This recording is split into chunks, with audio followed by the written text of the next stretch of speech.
Fingers crossed. For this,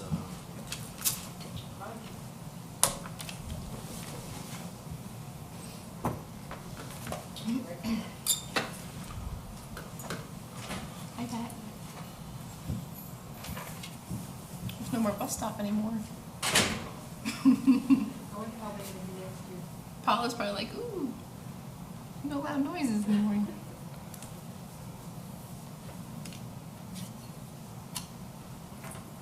how you doing, Lori?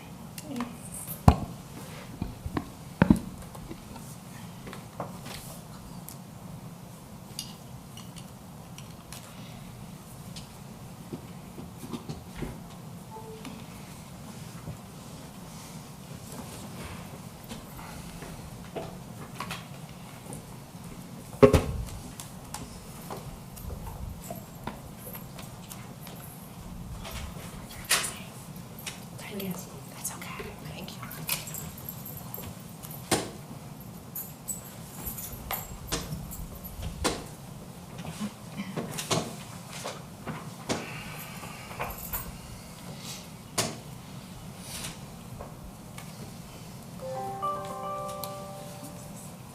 So let's go ahead and get this workshop started. Mayor Molly Young is joining us from Zoom. And Mayor, I would imagine that, I think since you're there, you want me to lead this meeting from here? Yes, that would be great. Thank you. You got it. So it is 6 p.m. It is the workshop meeting on May 31st, 2022. Marion, can you give us a roll call? Mayor Young, Here. Vice Mayor Stone, Here. Councilmember DeAlbra, Here. Councilmember Brandon, Here. Councilmember Johnson. Here. First item is going to be presented by Mr. Thomas Bradford. And Jeremy, you got something to say, or? Oh, I mean, I'm sure he can do. This has been something the Environmental Advisory Committee has been considering for a while. They have made a recommendation that is in your packet, and I'm sure he can answer any questions or elaborate on that recommendation. Okay, I'm just going to read the pertinent part of this memo that you have in your backup to save time, to make some people happy. So this has to do with an Environmental Advisory Committee recommendation to you that you secure the services of a contract environmental specialist. After much debate and discussion over multiple EAC meetings, including but not limited to the timing of the work of an ES and the cost of an ES, environmental specialist, in a contractual consulting role, which is estimated to be de minimis in cost, the EAC reached a consensus pertaining to the VOT DRC process and concluded that the development review process needs to be enhanced and it should have a standing environmental review component in the DRC process to be provided by an ES. The EAC recommends that the Village Council add an ES in a subject matter expert consultant role in the DRC process. The ES would have a potential scope of work as follows. 1, review all development and redevelopment applications for compliance with existing environmental codes. And 2, attend all meetings of the DRC. And 3, pinpoint and report potential shortfalls in the code relative to the environmental codes of others, as well as the best practices encountered in the course of the ES's work experience. And 4, report items in number 3 above to the EAC for consideration of recommending pertinent code changes to the Village Council. This proposed environmental specialist contractual scope of work will greatly assist the Village of Tequesta and the Environmental Advisory Committee in proactively identifying code changes to ultimately be recommended to the Village Council for the protection and betterment of the environment in the village. Additionally, the EAC is recommending that if necessary, the estimated de minimis costs for the ES's consulting work be included as a budgetary line item associated with development applications to be paid directly by the applicant to the Village of Tequesta, or by adding the additional cost to the overall cost of applicable building permits or the specific application fee. The EAC lastly recommends that the consulting ES environmental specialists have experience reviewing applications in a number of different municipalities so they can better identify environmental best practices already in existence elsewhere. And that's the recommendation of the group, and I'll try to answer any questions that you may have. Does anybody have any questions? Tom, you know, Nelson's already indicated that there is an environmental component to the existing process, so I guess I'm wondering, I don't want to overburden the process, and if there's already that element included, I'm not sure why we need to add another layer to the process at this point in time. Well, what does she mean by it's included? That she can call upon it when needed? I think she's indicated that if they need somebody, in fact, Jeremy, correct me if I'm wrong, but I think she said that, you know, they have access to people, and may in fact include them already if and when it's determined that it's necessary. And I just don't see a need to further codify something and to increase the burdens unnecessarily at this point in time. So I mean, Jeremy, I don't know if you want to comment on the process as it currently exists. And Well, I Nelson's mean- not here this evening, so. Yeah, I mean, that's the way that I understand it too. You know, there are developments, especially R3, that there is an environmental, portion of that. I know when those come up, we do hire somebody to review those, or the developer has to hire somebody to review those and provide a report. I know like R3, you know, the state DEP has a lot of regulation over that versus the village, so I mean, I would explain it just like you did. I think we have some oversight when needed.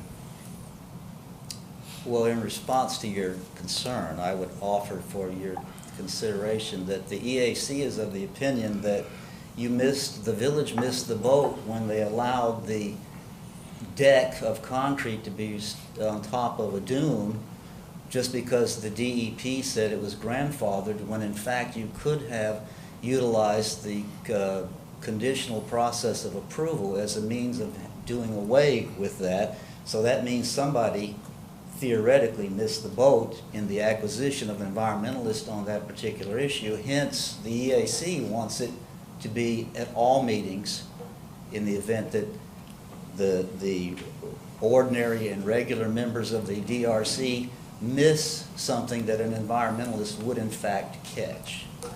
Well, I know you've asserted that there was a process where that could have been addressed, but I think if DEP is saying it's grandfathered in, I'm not sure we have a right.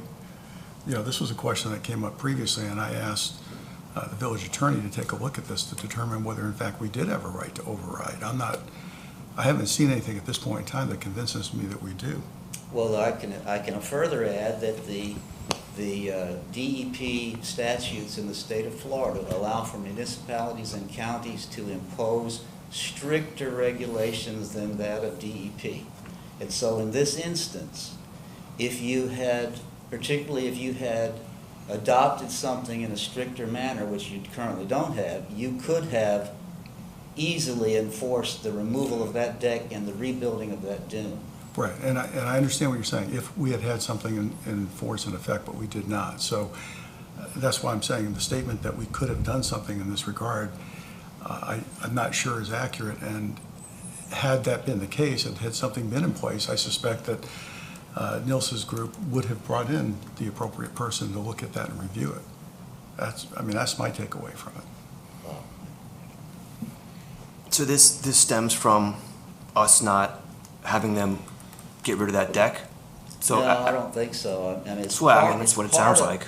It's part of it, but Yeah. this discussion began, well, I guess it did, this discussion did occur after you had approved Seaglass, but the original reason we got into the subject matter was we were beginning to suspect that the DRC process that the village uses is weak and not as stringent as it should be. And that's what led us to see that there's no environmental component. As far as we can tell, there's no comprehensive plan review component. And there's other things that may be totally missing from the village's DRC process. In fact, I've never seen, when you people get a site plan review or a special exception matter that comes before you, I have never even seen a DRC report attached in that paperwork that comes to you. That's the standard operating procedure in Florida. If you have a DRC, and you should, where's the report of the staff that comes to you and the Planning and Zoning Board when they hear matters per the code? It's not there. If I could just add two things, if I may, Mr. Vice Mayor. Please. In all of the backup materials that go to both planning and zoning and to village council, there are letters from all of the consultants who are required by your code. So Steve Parker's letter for landscaping, for example, all of the Palm Beach County Fire Rescue, all of the other entities that are expressly listed in the code, those are part of the backup materials, so I'm not sure I understand that last comment. But I just want the council to understand that those are part of the backup. The other thing I will say is that your current code in section 78-334, it spells out the makeup of your DRC, and it says it's comprised of zoning, public works, police and fire department representatives, and engineering, traffic, and landscaping consultants, as well as other department representatives or consultants as determined by the community development director or designee. So you have the latitude in your current code for an environmental specialist to be tasked with reviewing a specific development application should that be necessary. Now, you could also do a code change if you wanted to expressly list an environmental consultant, but I think you already have the latitude in your current language to allow for that consultant to be hired. That's not, we're not disagreeing with what she said. What we're disagreeing with is that it should be a standing component and not left to the discretion of a staff member or a consultant like Nielsen to just suddenly stumble across an environmental issue and then call them in to participate. We're saying it's probably wise to have it as a standing aspect of it. And by the way, the de minimis cost that I told you about, it's less than $5,000 a year. That's the equivalent of me going over to Perk and buying a cup of coffee for a city in terms of your budget.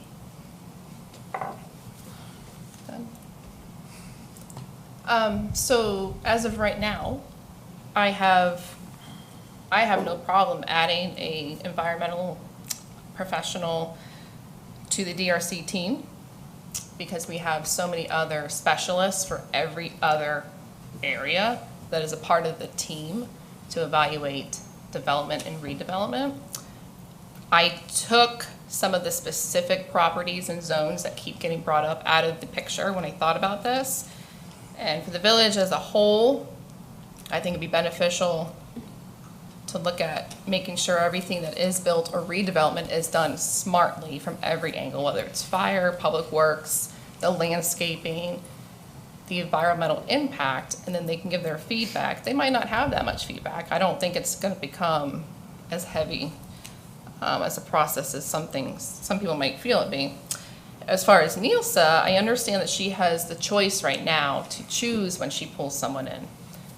If I was her, I wouldn't have a problem adding a professional specialist who knows the environmental impacts of the South Florida area on the back of their hand, left and right, the ins and outs. Because for me, that would make my team stronger and making sure that developments and redevelopments coming through are being looked at every angle and making sure that we are doing it smartly.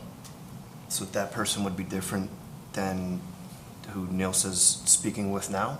She's not talking to I'm not saying it has to be experts? a different person. I support them being there on a regular basis, them being there as part of the team when DRC meets, just like we have a landscape architect. Some have argued to me, is that person used every single time or is that selective? Because, so for me, if I put myself in Nielsen's shoes, I would want to strengthen my team and make sure that for the village, every development or redevelopment that comes through is being done smartly. And in this way, hopefully nothing is ever overlooked, whether it's a residential house on the river or a shopping center or something on the beach. You know, folks, I was on the Town of Palm Beach Development Review Committee for 14 years. And of course, I'm not an environmental expert, but it was not uncommon for me and other staff members and the consultants that we would bring in from time to time to write no comment, sign our name, and date it, because it was nothing to be concerned about. So you're talking about, in that case, less than an hour's time for someone to participate in a DRC meeting. I guess from my perspective, I'm trying to figure out what the problem is. And you brought up one suggestion about the slab over there that the sea glass has taken place. And that was approved by the DEP, which is Department of Environmental Protection. And I don't feel like we have a position to say that we are better environmentalists than the Department of Environmental Protection. And so I just have a hard time saying those guys didn't know what they were doing in that scenario, and that we do, we know better. Well, Kyle, they didn't say it was okay. They said it was grandfathered. That's different. They allowed it. Right. Yeah, I mean, if it were posing a threat to the integrity of the dunes, I'm just speculating, but I have to imagine that grandfathered or not, they would have a problem with it. In this case, they did not. Right. And so, I mean, in that case, I feel like we were just kind of, we're saying Nilsa would add someone to her team. I think Nilsa's got a great team, and she has the ability through our code to go out and get more support if it is deemed necessary. And I know I feel comfortable and confident. That's why we keep renewing our contract, that she will complete and do that task. So, well, one compromise might be for any. Remember now, single-family homes don't come before you. Okay, so put those aside. But for any development that comes to either you or the Planning and Zoning Board, if it's on the waterfront, meaning river, intercoastal, or Atlantic Ocean, require them to have an environmental person. I mean, I personally believe that the formation of the EAC would take responsibility in that area of, going through the planning and zoning aspect, that they have the ability to go and send a representative to those meetings. And if they happen to see something that is of concern, that would be a time to obviously speak and give their opinion at that moment. Well, Kyle, what you're saying is you want them to come in and look at the totality of the documents that Nilsa has. Because it's not all in totality on the internet when you go and see, okay, there's going to be this condo built on the island. You don't get to see everything. You may see an application, but none of the other stuff. So, I mean, it's kind of a far-fetched to think that an ordinary member of the EAC is going to see that and get up and bother to come and say, can you show me the entire plan set? I mean, that's far-fetched. I would rather have an environmental specialist be a part of the DRC team than an EAC member choosing to go, because one, they're volunteers, and it's possible we won't have them consistently if they're rotating in and out with new people volunteering on the board. Well, I'm just Plus, suggesting they're that if not- there was a concern that they have. I thought about that if we just had EAC go, but then also, I mean, I don't know who's to hold them responsible with looking at it and making sure they're looking at all the angles known for South Florida. The only reason I suggest that is because they believe there is a problem. I don't see a problem from my level. That's the only reason. Okay. Yeah, again, I think it goes back to the fact that I think we're all concerned about the environment. It's not that any of us want to see Correct. any development occur that is going to be detrimental to the environment as a whole.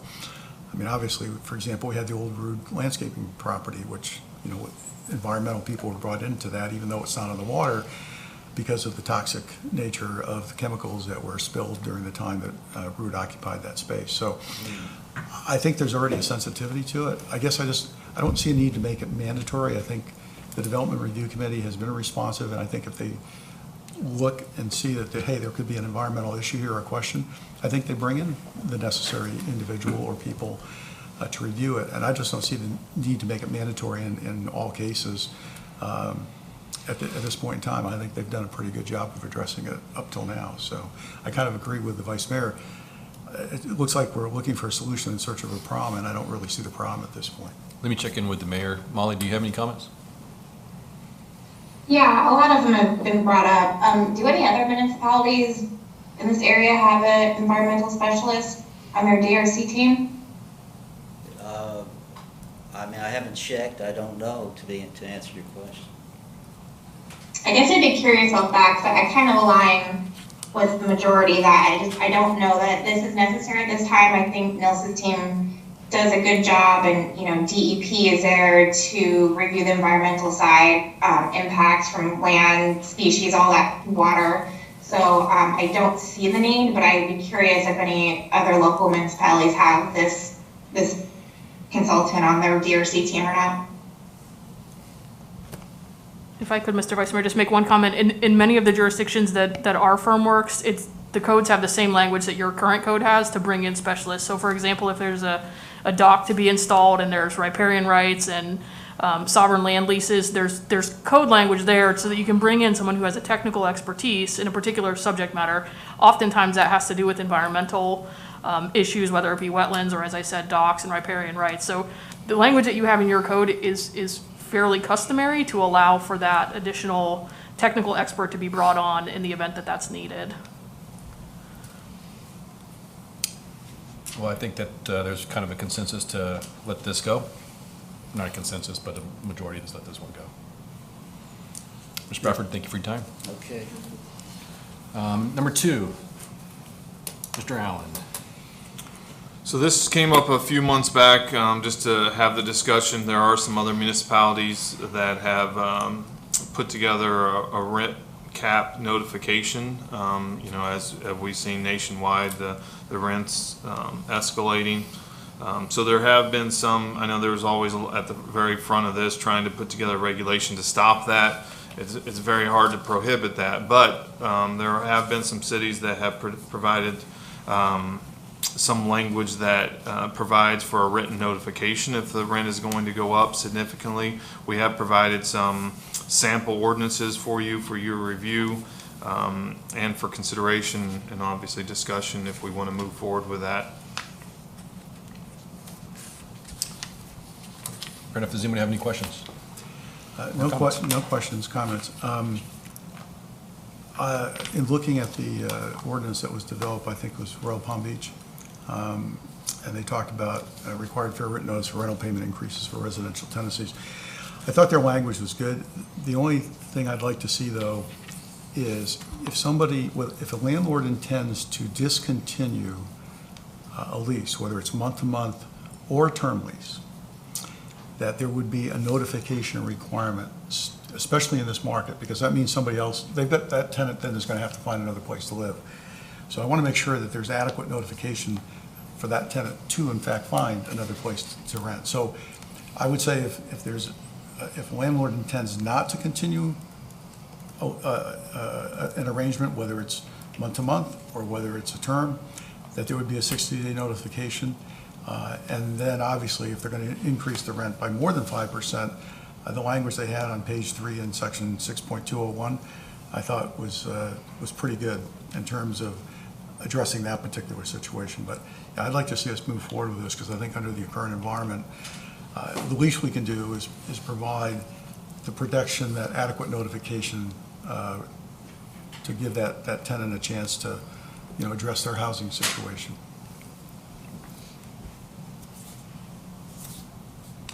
Any other comments or questions? I had a couple. Obviously the housing crisis is affecting everyone nationwide, so I don't want to sound like I'm being insensitive to that, and I'm very aware of the crisis. I just wanted to point out 2 things. On the Lake Worth Beach ordinance, it said, whereas mayor and commissioners have personally heard from members of the public regarding unreasonable increases in rental rates within the city in Palm Beach County. I personally have not heard of this being a problem in Tequesta. I know I checked with Jeremy and he said that Village Hall hasn't received calls. Has anyone personally received any calls or requests on this matter from the public? I have, multiple. I have not had any complaints about this, and I'm aware of people that are in the process of, they currently live in homes that they rent, and a couple of them are in the process of also looking to go to other places, and none of them have complained.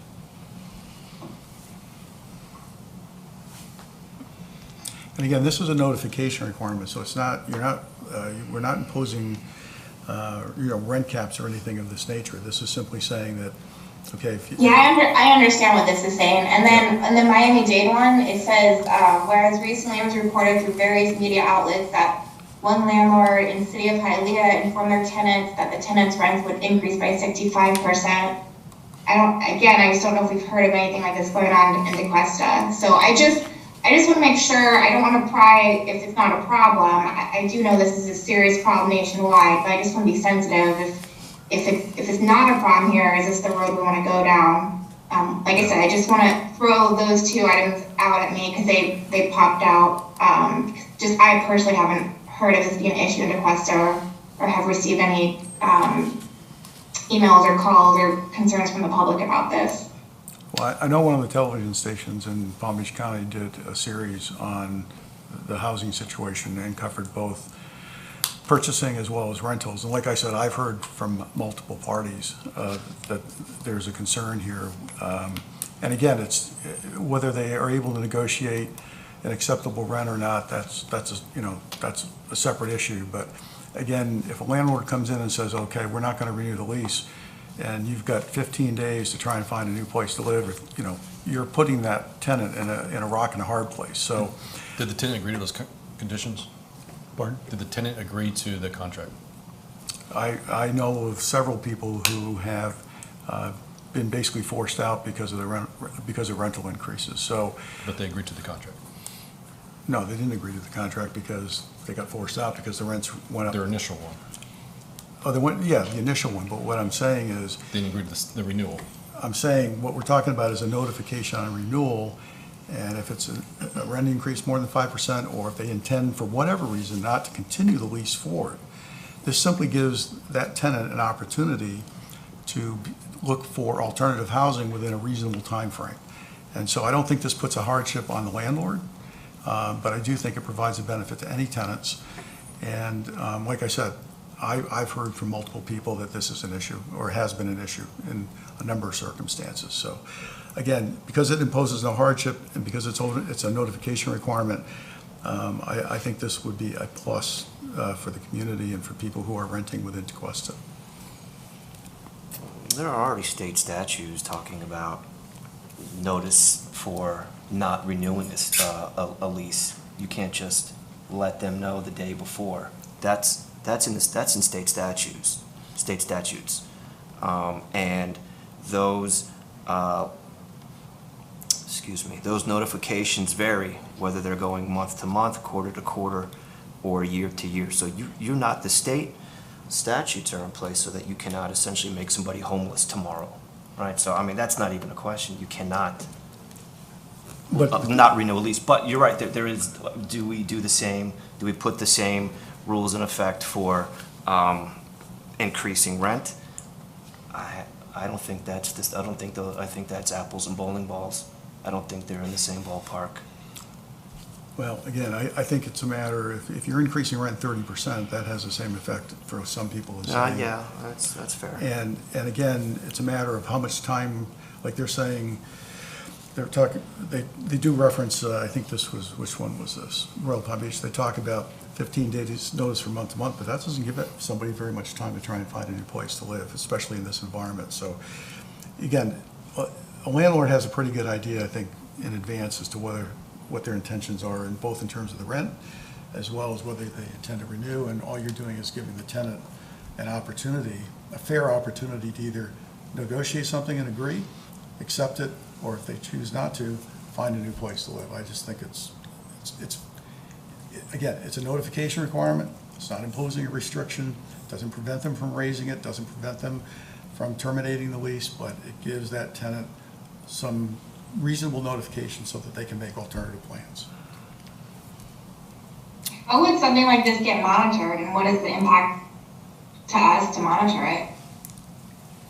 So I'll turn it over to Mitty because I have asked Keith this question. I'm sure Mitty has a response as well.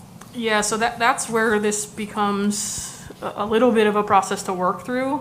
The ordinances that we put before you, you'll see that Lake Worth Beach was modeled after Miami-Dade County. Those are the only two that I could locate. The Royal Palm Beach ordinance was drafted obviously after and modeled after those two as well.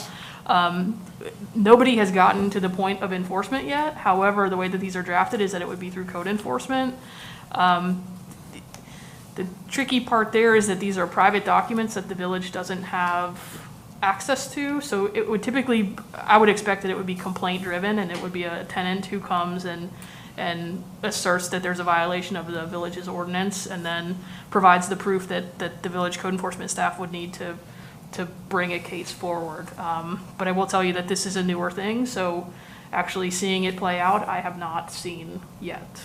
So it would take a tenant to report to the village saying, hey, my landlord literally just gave me 2 weeks notice. Right, and that's not unlike other violations of the village code that are complaint driven. Many code cases are brought because of complaints, so that's not uncommon.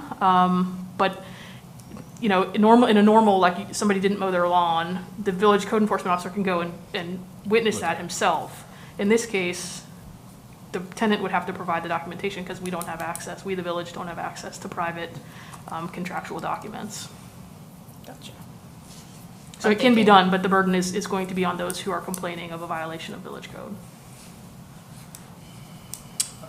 I got a random phone call today. The gentleman didn't know that this was on the agenda and legitimately told me that he hasn't, was being given notice that the current homeowner is going to remodel it and fix it up, but gave him until the end of September to get out. So I think that's, you know, fair and reasonable notification in that situation. And I'd like to think that that's the majority of the situations. If not, I feel like we probably would be getting a lot more complaints, but obviously you say you have.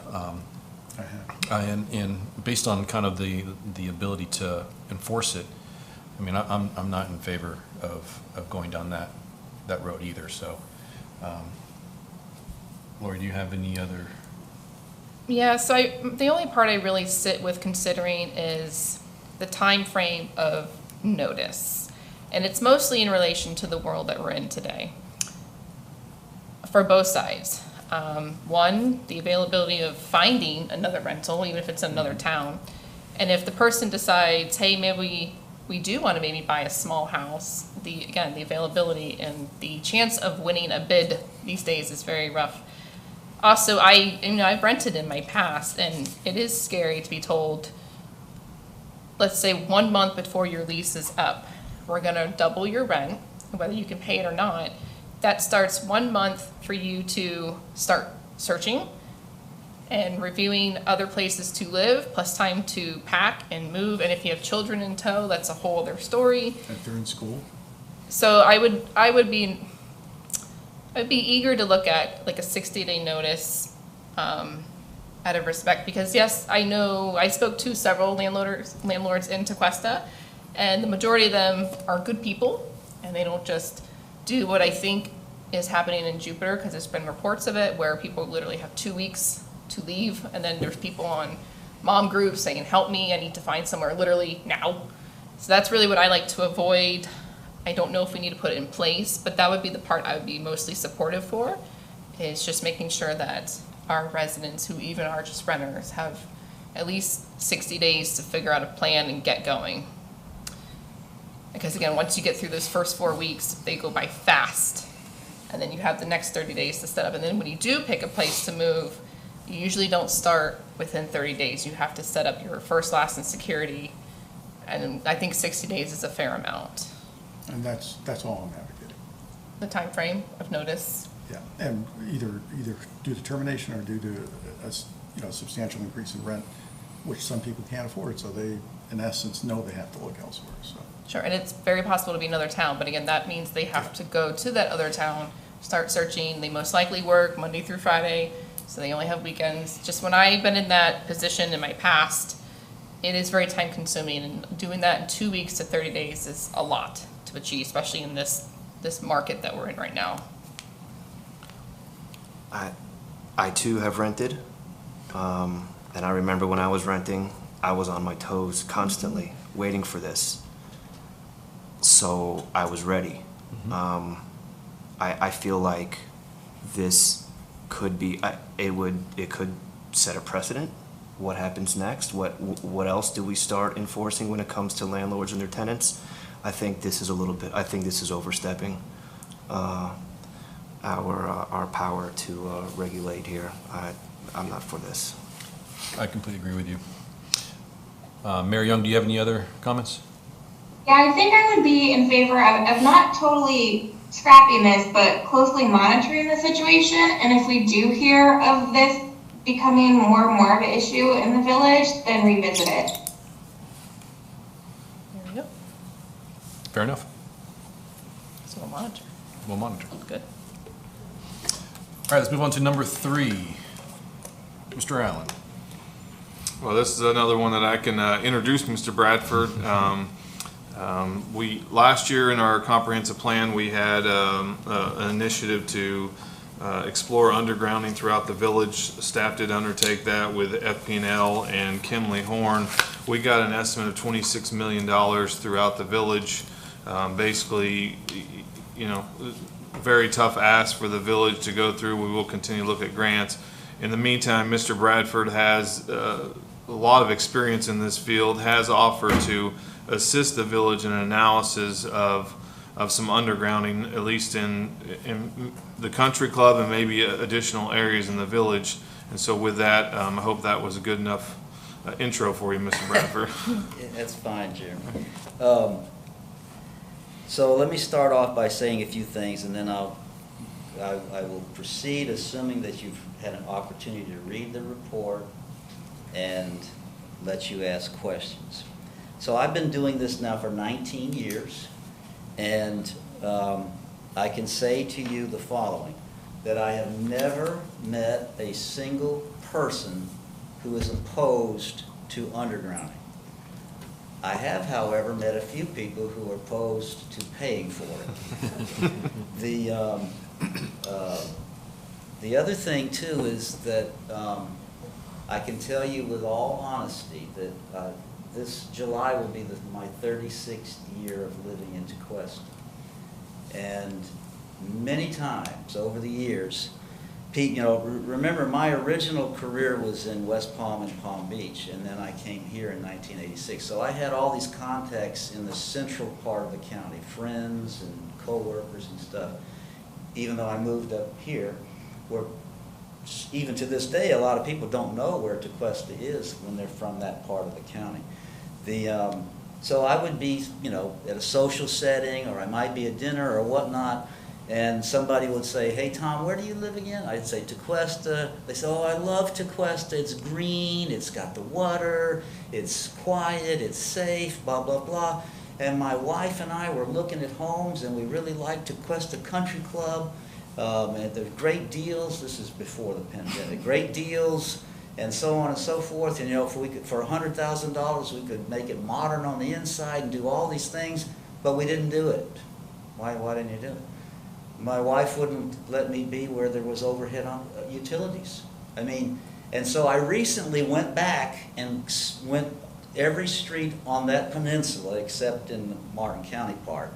And as each year goes by, it appears worse, because the standard in the United States today for any new subdivision, in fact, you all probably know, even though I'm a native Floridian, I moved here from Alabama, and we moved there into Tuscaloosa in 1970, and my parents' neighborhood is Woodland Forest Country Club, is all underground.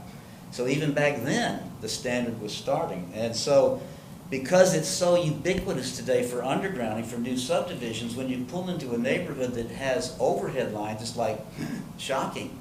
It's surprising.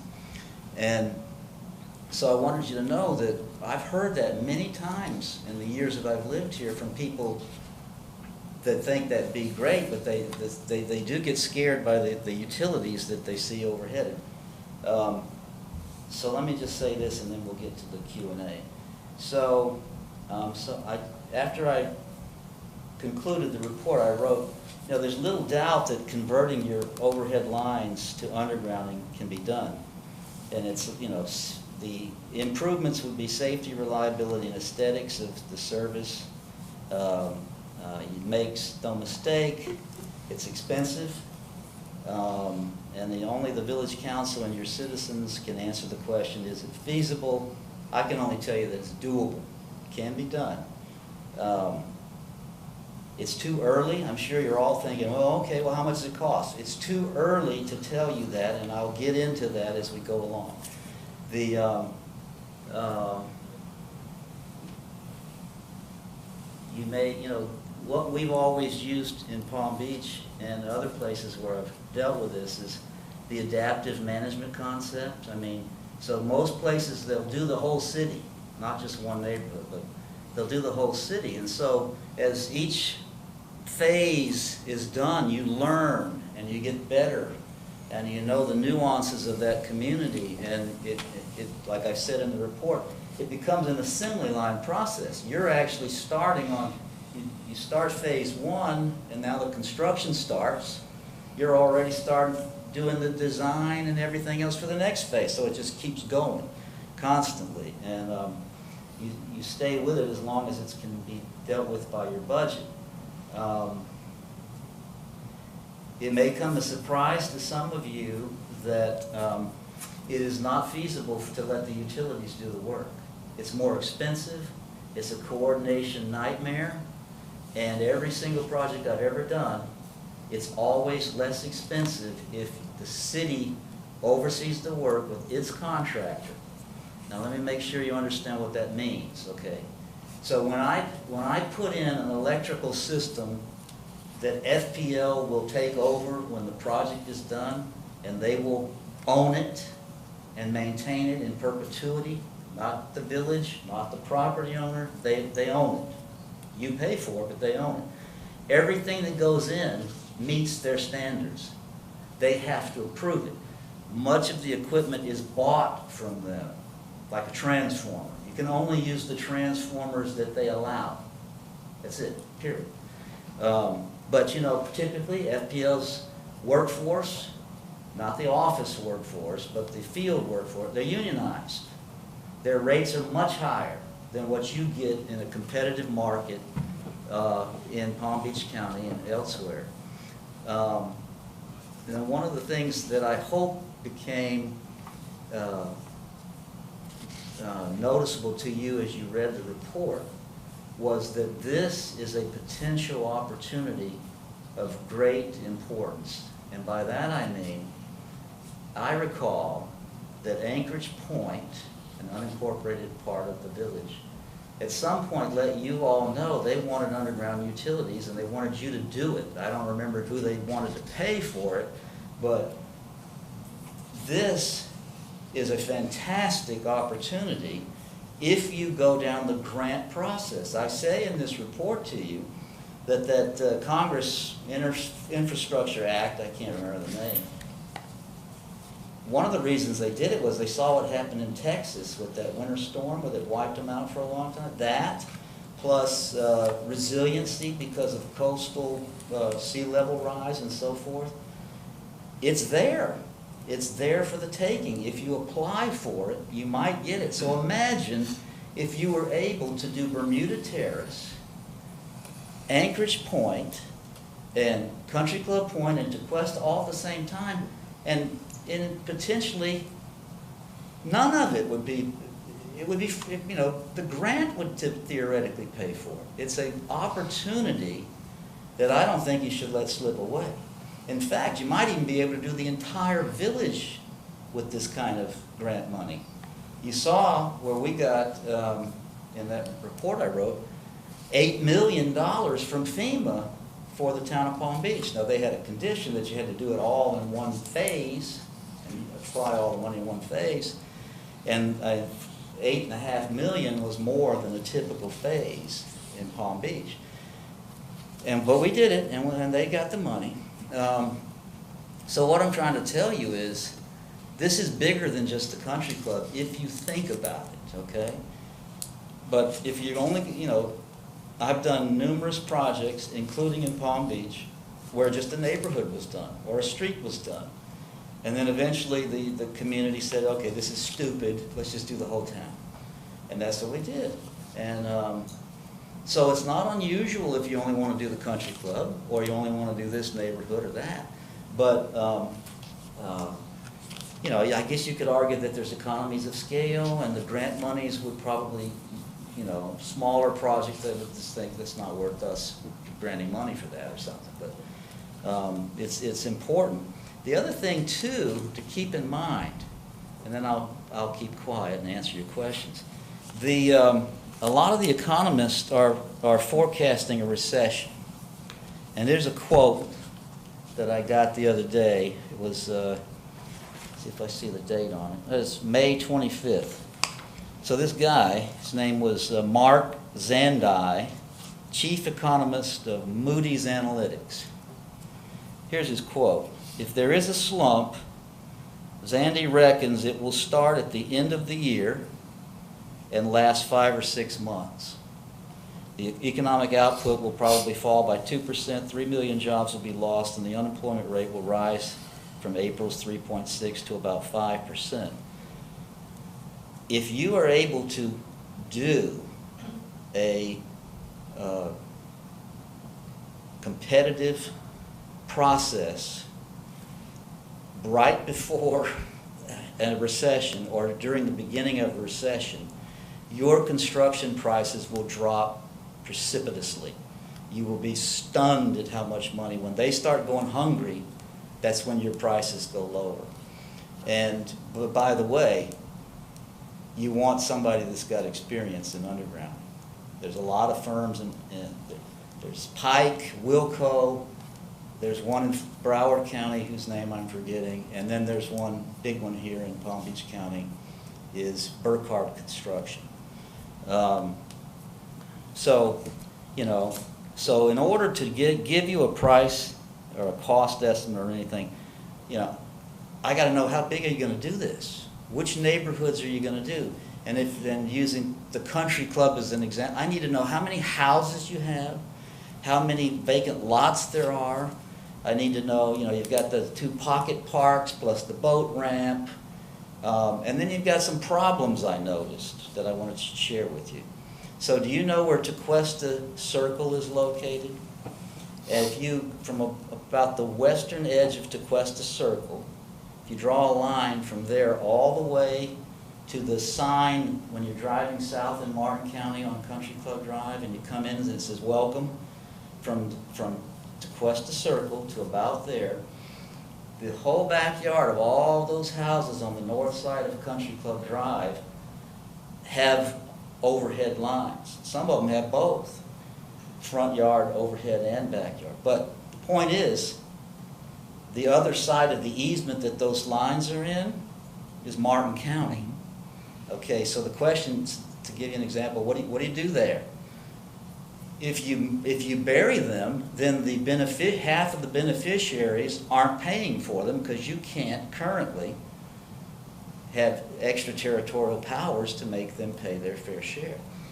But you might be able to if you have special districts that are utilized, or municipal or county municipal, I forgot what the municipal MSTUs that allow that your work to actually be done in the county with their intergovernmental approval. So that's a possibility. I saw the same thing on Starboard, what's it called, Starboard Way? Starboard. So on the south side of Starboard, the people that live in Starboard and are in Tequesta, behind them is Bermuda Terrace, okay?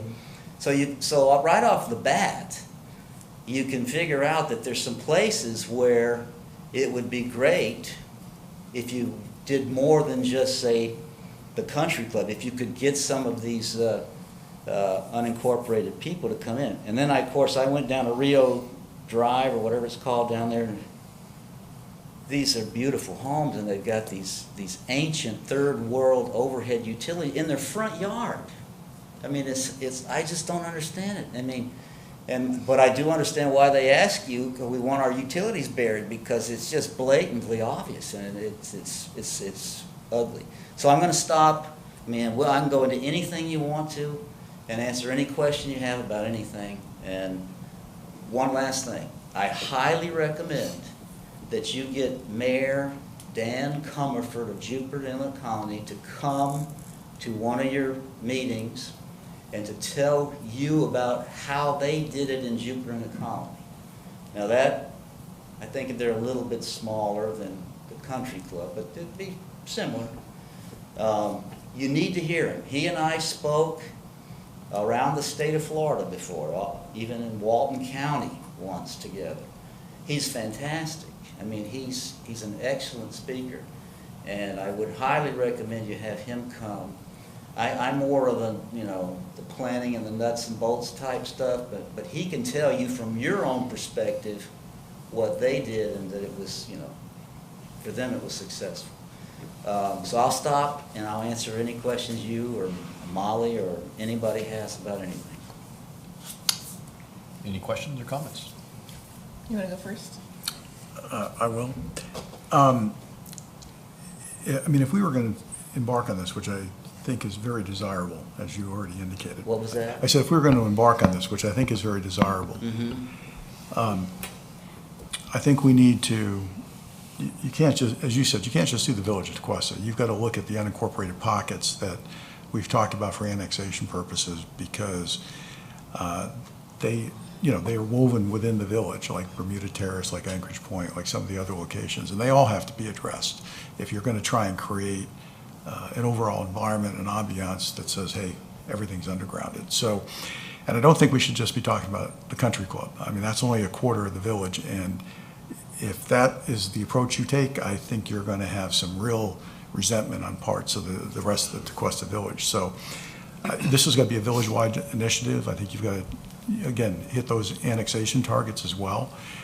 You're right, the folks down in Anchorage Point, they wanted undergrounding, and what they were really saying is, if you want us to come in and be part of the village, then this is one of the things we would be looking for the village to accomplish on our behalf. So it was kind of like a quid pro quo. Okay, if we're going to come in and pay higher taxes, there's going to be some benefits that we can see that are meaningful, and you're right, that was one of the benefits that they were looking for. So I guess the questions I have, and you've laid it out very well in your memo, there's obviously a lot of moving parts here. There's a significant expense. I don't know if the $26 million cost we got actually included like Bermuda Terrace and the unincorporated areas. I don't think it did. So we'd have to include those as well.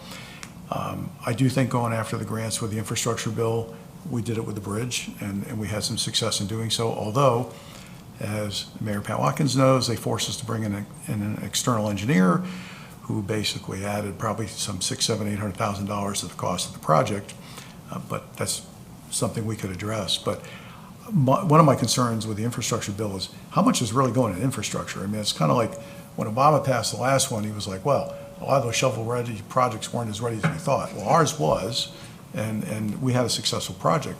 But, you know, there's been a lot of discussion that a lot of that money that's been passed isn't really going to true infrastructure. You know, it's kind of labeled as that, but it's going other places. So I think, you know, we would really need to get a handle on how much of that money is truly available, what are the requirements, what's the opportunity for us, what are the odds of success for us. But I do think it's going to incorporate what I would call greater Tequesta, not just what is currently within the municipal boundaries. Those would be my initial thoughts.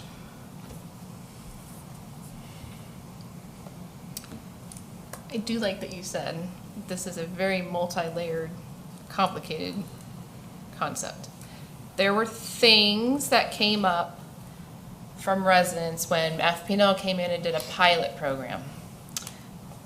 One, the poles don't get removed. Correct. So FP&L also told the residents in a meeting at the church that on their grids, and I'm going to use the Country Club neighborhood as an example because most people think is that neighborhood is one big hole. They don't see it as one big hole. They have multiple grids in that area. Right. So that's kind of, I was looking at a map when this came about our agenda, was, you touched on it. What about the areas on Country Club Drive that are in Tequesta, in Palm Beach County? Because that northern house is in Palm Beach County, but behind it is not. So I did think about that. So knowing that that's on your radar, thank you. When you do put together your packet, if you do go forward with this, include the transparency of, it doesn't mean that the poles are going to disappear. Because again, FP&L mentioned to residents that Tequesta, especially the west side, is one of the oldest areas in Tequesta. Well, let me stop you there. If I do it, they're all going underground. There's no, see, what they did was. So all of the utilities that are on the poles. It 100% goes underground. Because that was one of the questions when I started telling people this was on our agenda. They said, well, what about the other lines? Why can't we get those companies on board with it? Because some of those poles, just the pole itself, are scary. We're doing it for the companies. Okay. That was one of the things that the residents were asking, so I said I'd bring it up and see if we can get the whole thing considered. I thought, just so you know, I went to that meeting at the church, Yes. First Baptist, and I was dumbfounded. I mean, it was two things I took away from it. One was the people that lived in the country club were very desirous of getting the lines buried, but their plan would have left the pole in the backyard still being up and Yes. holding AT&T and Comcast lines, but they would have buried theirs in the front and put transformers down for the power system. So no aesthetic improvement, and only 1/3 of the 3/3 will be what would have been buried. So it was like, Do you remember when really, they, is this a waste? But that was what I referenced in the report. They had to get that pilot approved by the Public Service Commission.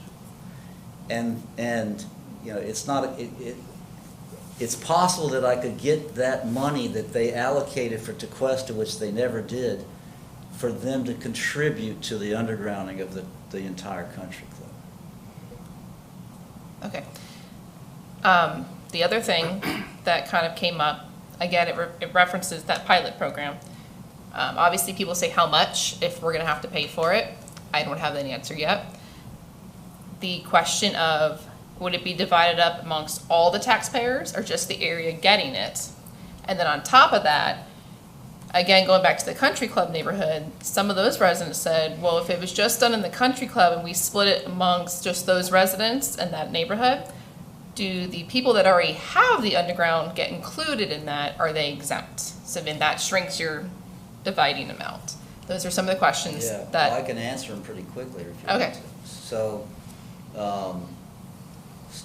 refresh me, what was the first part of it? First one was, is it all the taxpayers that would divide this because we're considering all of the It village? can be either way. Or just the ones that are getting it? It can be either way. So, let me explain to you. So, you've got to figure out a way to pay for it, right? I mean, the game plan for the village is you pay for it, and now you retrieve the money you need to pay for it from the people, the property owners of Tequesta.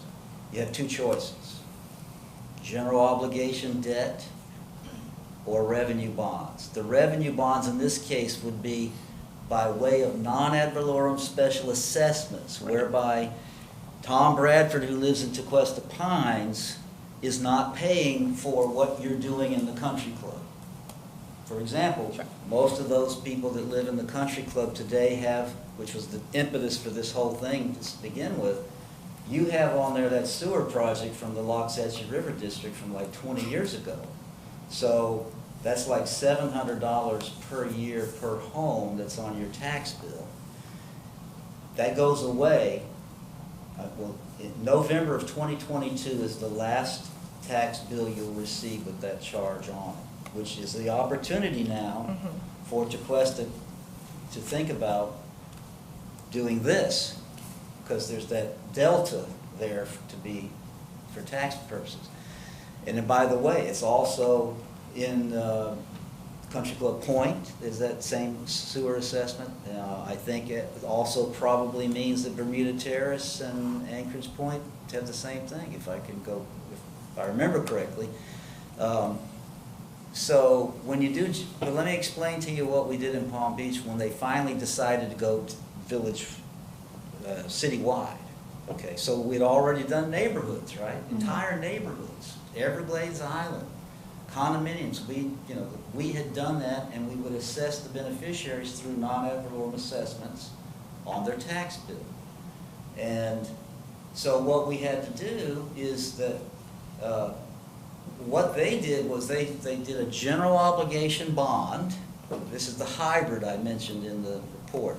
They did a general obligation bond, but in the bond documents they said, and we shall collect the funds for the payment of the debt service on the GO through non-ad valorem assessments, which meant that what you paid was not a function of the value of your property. Think about that for a second. When you pay a property tax, if your house is worth more than mine, you're going to pay more than I pay, right?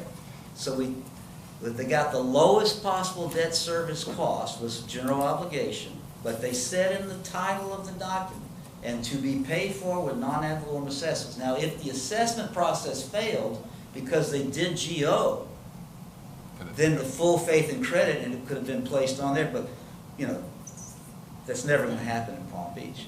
So, that, they got the best of both worlds with that hybrid.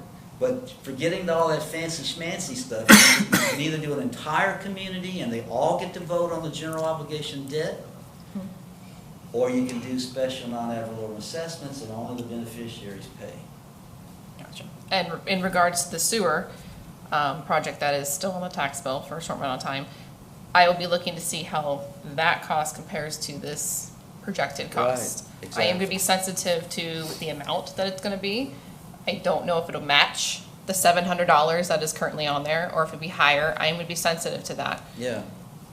I don't know at this point. I know you don't know. I'm just saying those are some of the things that are coming up for sure.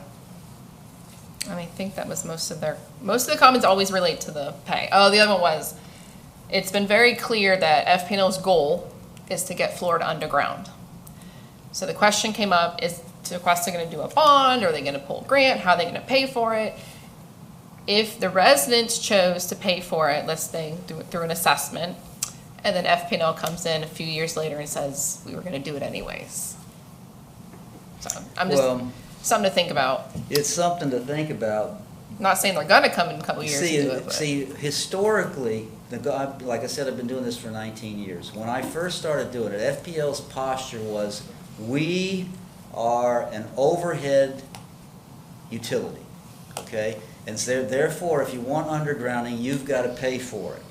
But then, in around 2018, 2019, their data started showing them that the reliability and the safety of the undergrounding was starting to exceed the reliability and the safety of the overhead system, and they completely changed their posture, and now they're looking at ways and means to deal with undergrounding, and it remains to be seen if they're going to pick up the tab for entire communities to do that. But they now see the handwriting on the wall that undergrounding is definitely safer and more reliable.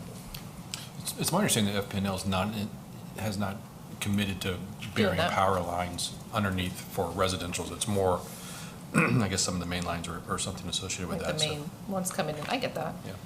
So yeah, so most of the things I'm hearing already, it's just mostly about the costs. Who's Yeah. gonna pay for it, how much is it gonna cost us, how much is it gonna compare to the sewer payments that we already committed to and are almost done with.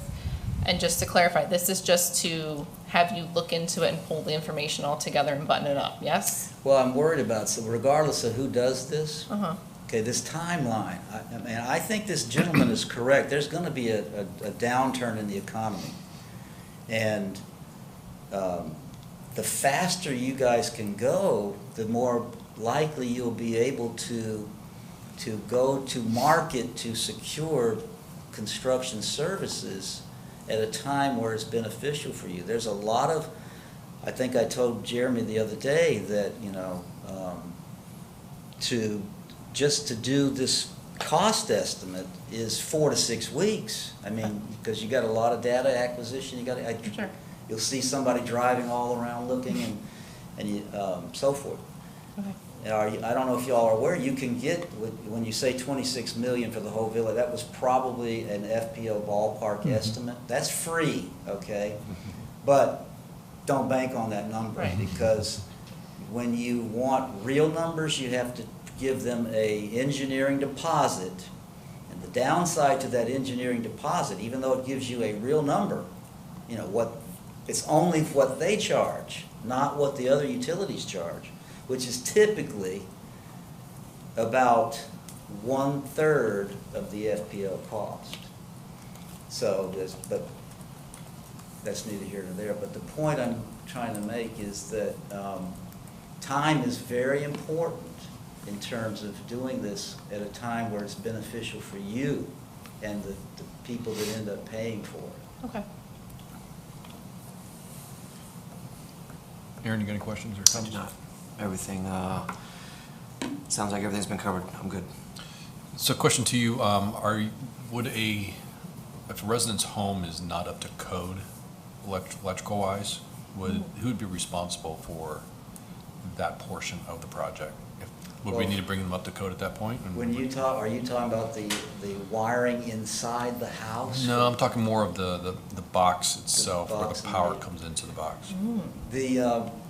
So the meter would definitely be the responsibility of the homeowner in the part of this process. But that's extremely rare because FPL, within the last 5 years or so, they switched out all of their meters to Digital. remote readable meters, you know, like you kind of have for your water department. And any code discrepancies that were noted at that time, they made that homeowner pay to upgrade that meter and that weather vane, they call it. Right. So that's going to be extremely rare. It's even more extremely rare for the internal wiring of the house to not meet code, but I would think that if that were to be stumbled upon, that's going to be a homeowner's responsibility as well. Okay. And then do you have a cost for this work that you're proposing? Well, I didn't know if you wanted me to do it or not, so I mean, I know what I charge, but I don't, I haven't sat down and I've been riding 90 miles an hour just to do this report, but Will you be able to maintain that speed? I don't know. I would think that would be something that, obviously, that would come before us to vote on. What's that? Your cost associated with this type of project, so.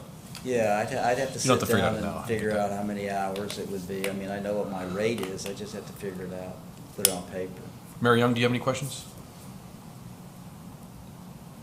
Yeah, first I just wanted to thank Mr. Bradford for putting together this extremely thorough report, and based on my experience with much smaller undergrounding projects, it's going to take every bit of what he wrote and more. I guess this topic was put on a strategic initiative plan, I think before I was on council, so I was curious, how did it get on there? Was that based off of resident feedback, or did council just decide it was something they wanted to talk about? I don't know if I was part of putting that on there, but I can tell you that I've heard a lot of comments from residents, from unincorporated people as well, part of the Anchorage Point being a topic. Variety of people have mentioned this. People have been here a long time, people have been here just a short time. I would say, yeah, I would say it's both. And I know when they did the pilot program, there was a lot of people upset that they weren't getting it. Yeah, I remember that. Yeah.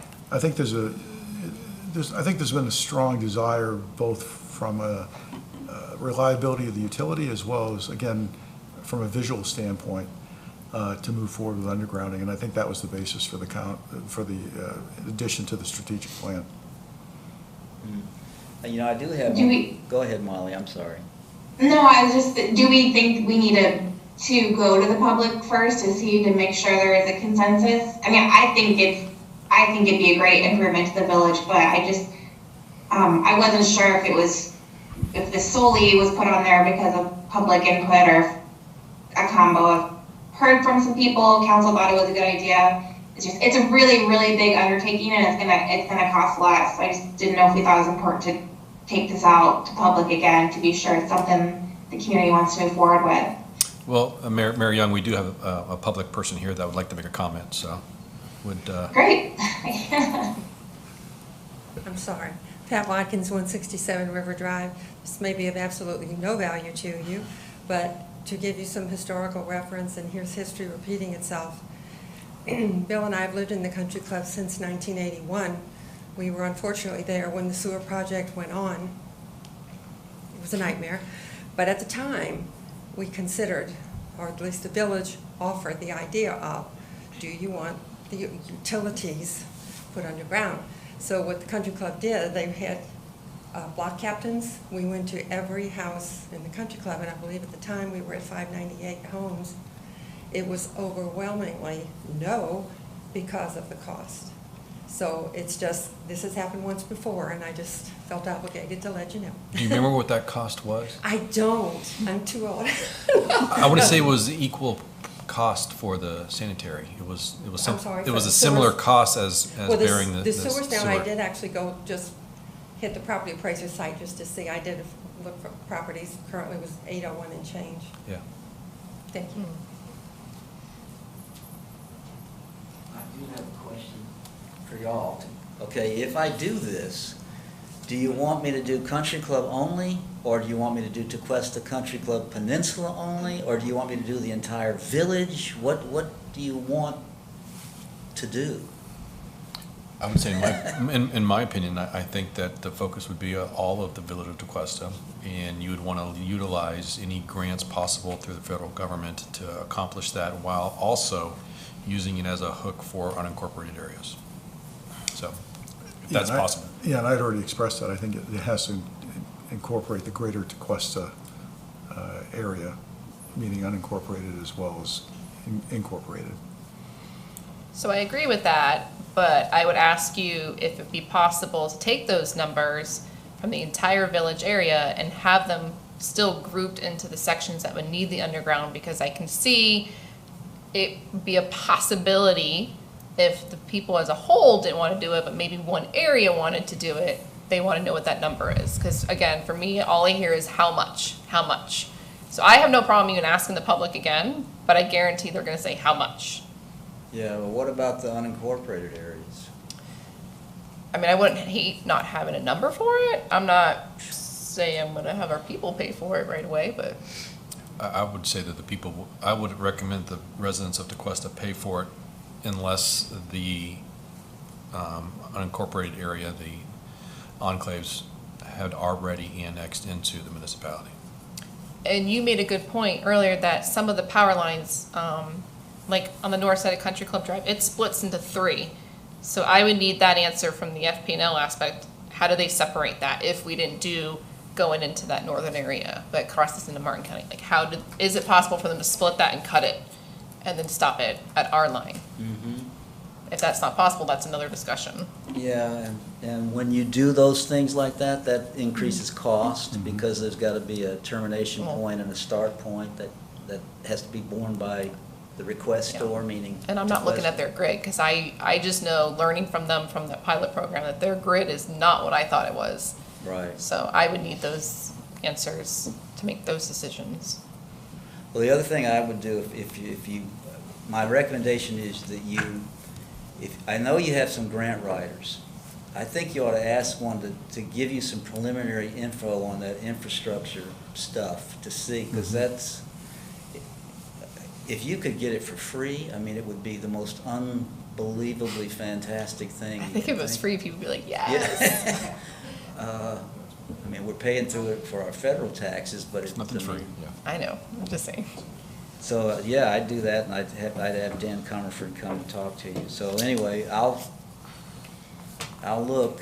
So I guess I'm not clear exactly what we're asking Mr. Bradford to do next. Like I said, first I want to make sure it's something the residents want to pay for. I would think next step is, I don't know if Jeff's the appropriate person, but we would want someone to kind of analyze the different financing options that Mr. Bradford laid out in his report, including the grants, but also all the other options he listed for financing, and kind of wrap our heads around that, knowing that this is going to be much more than the 26 million preliminary cost that FPL gave us. And then, I mean, in my world, I'm used to next steps is, if you're serious about this, we would need a budget for it to hire a consultant for pre-con to work with all through the utility companies to start looking at preliminary design and project phasing and all that stuff that Tom laid out in his report, so we can come up with some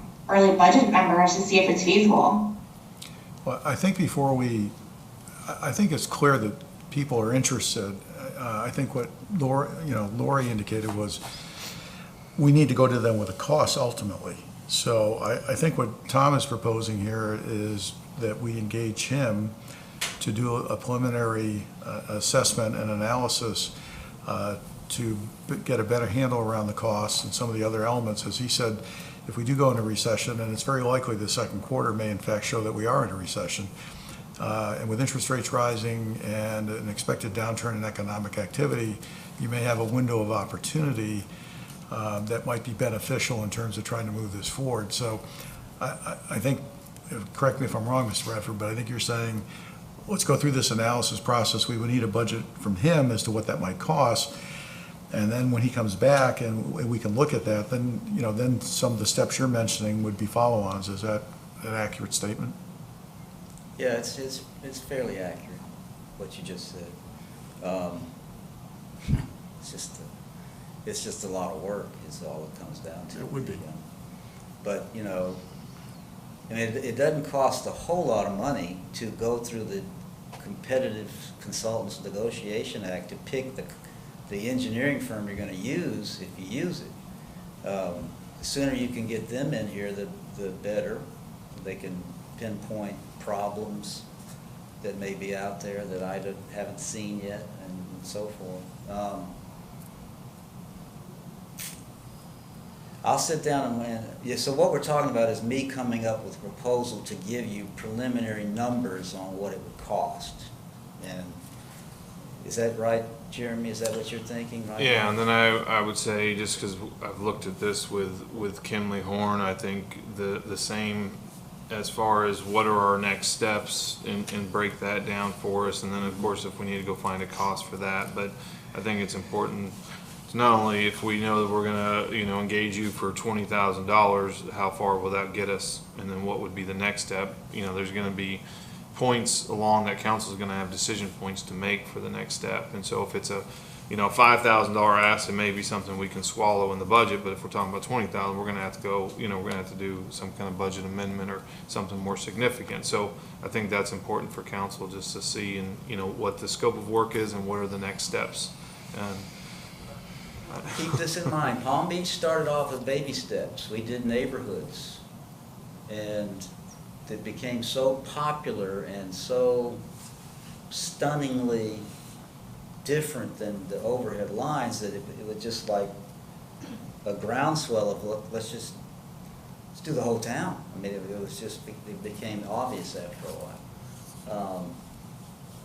So there is some merit to doing it in a piecemeal process.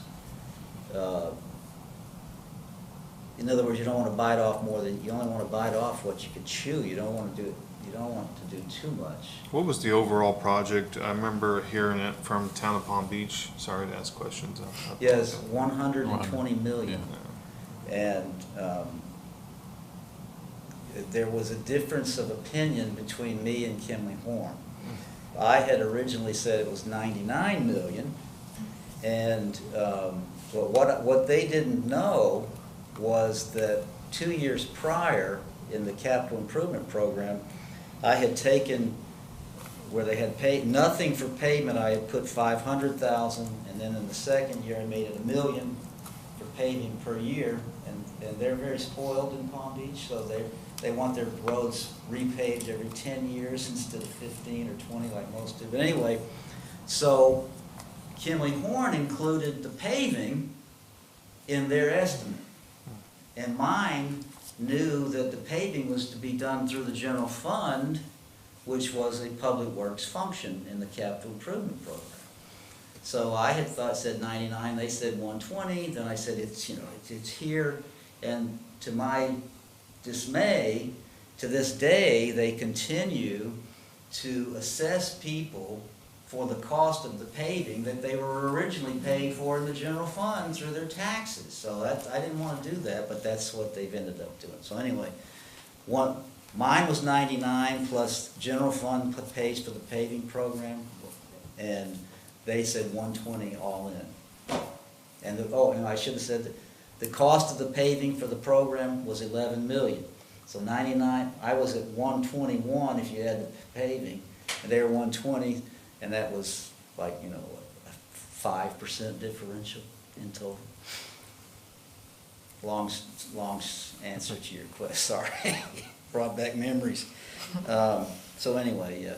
All right, I'll do the best I can to come up with something. I've done it before. It's just that, you know, I'm not a spring chicken anymore. But I can do it. I'll look at it, let you know. I'll deal with Jeremy. Mayor Young, any comments on that? No. Okay, I think we're good to go. Can I have a motion to adjourn this meeting? So moved. I'll second. All in favor? Aye. Good night, everyone. Bye, guys.